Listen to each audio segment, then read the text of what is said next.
সিগারেটটা এখনো ছাড়তে পারলো না। পুরোনো অভ্যাস, কি করে ছেড়ে দিই বলো? সেই অভ্যাসগুলোর মধ্যে কি আমিও আছি? কোনো সন্দেহ আছে? পুরোনো সবকিছু ধরে রাখা ঠিক না, এতে কষ্ট বাড়ে। আর রাখতে পারলাম কই বলো?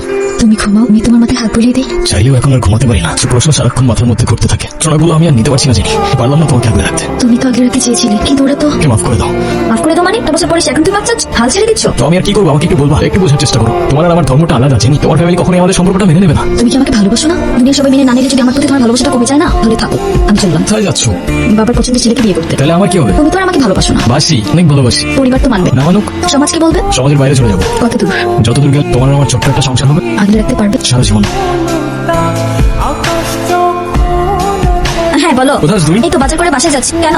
আগে বলো, গুড নিউজ শুনবা না ব্যাড নিউজ? ব্যাড নিউজটাই আগে শুনি। ব্যাড নিউজটা হচ্ছে তোমার এখন থেকে মাঝে মধ্যেই বাজার করতে হতে পারে। কেন? কারণ গুড নিউজটা হচ্ছে নতুন চাকরিতে তোমার হাজবেন্ডের কাজের অনেক চাপ থাকবে এখন থেকে। কংগ্রেচুলেশনস। কিন্তু স্যার আমি আর বাজার করতে পারবো না, কত রেটি হোক না কেন বাজার কিন্তু আপনাকেই করতে হবে।